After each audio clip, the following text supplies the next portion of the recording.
Hello guys, আসসালামু আলাইকুম। Welcome to my YouTube channel. So guys, আজ আপনাদের মাঝে তুলে ধরবো বাংলাদেশের সর্ববৃহৎ সেচ প্রকল্প ডালিয়া তিস্তা ব্যারেজ নিয়ে। চলুন শুরু করি আজকের ভিডিও।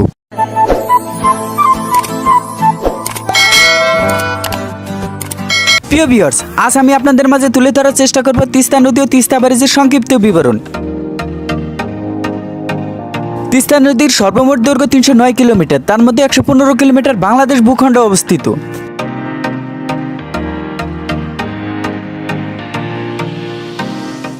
তিস্তা নদী ভারতের হিমালয় অঞ্চল সিকিম থেকে উৎপত্তি হয়ে দার্জিলিং ও জলপাইগুড়ি জেলা হয়ে পশ্চিমবঙ্গের ডুয়ারি সর্বভূমি দিয়ে বাংলাদেশের লালমনিরহাট জেলার পাটগ্রাম উপজেলার দহগ্রাম আঙ্গুরপোতার ছিটমহলের কোল ঘেঁষে প্রবাহিত হয়েছে তিস্তা নদী। 1979 খ্রিস্টাব্দে লালমনিরহাট জেলার হাতিবান্ধা উপজেলার গুড্ডিমারি ইউনিয়নে দোয়ানি নামক স্থানে তিস্তা নদীর উপরে 44 রেডিয়াল গেট সম্বলিত 615 মিটার দৈর্ঘ্য ব্যারেজটির নির্মাণ কাজ শুরু হয়।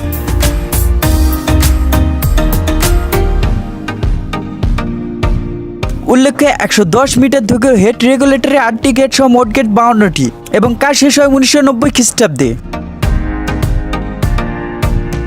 বর্তমানে ডালিয়া তিস্তা ব্যারেজ একটি পর্যটন কেন্দ্র হলেও ভুল হবে না, কারণ এখানে প্রত্যেকদিন হাজার হাজার পর্যটক ঘুরতে আসে। সকাল থেকে সন্ধ্যা পর্যন্ত পর্যটকের ভিড় লক্ষ্য করা যায়। বাংলাদেশের প্রায় 64টি জেলার লোকজন এখানে সময় কাটাতে আসে। শুধু দেশের মানুষও নয়, বিদেশের মানুষও এখানে ঘুরতে আসে আমাদের ডালিয়া তিস্তা ব্যারেজে।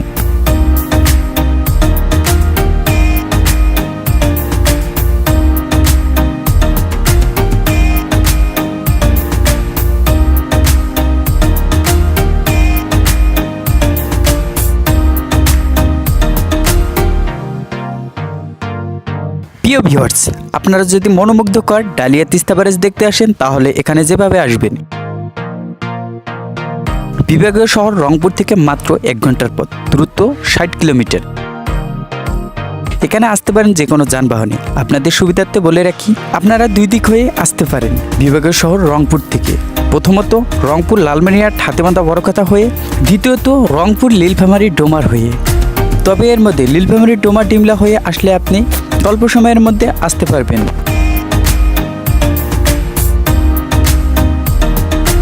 প্রিয় ভিউয়ার্স, আমার দেওয়া তিস্তা নদী ও তিস্তা ব্যারেজের তথ্যগুলোতে যদি কোনো ভুল হয়ে থাকে তাহলে আপনারা অবশ্যই কমেন্ট করে জানাবেন। আমি অনেক জায়গা থেকে তথ্যগুলো সংগ্রহ করেছি, তাই ভুল হলেও হতে পারে। প্রিয় ভিউয়ার্স, আপনাদের কেমন লেগেছে আমার এই ভিডিওটি তা অবশ্যই কমেন্ট করে জানাবেন। আর হ্যাঁ, আপনারা যদি এখনও আমার চ্যানেলটি সাবস্ক্রাইব করে না থাকেন তাহলে অবশ্যই সাবস্ক্রাইব করে বেল আইকন অন করে রাখুন সবার আগে ভিডিও পেতে।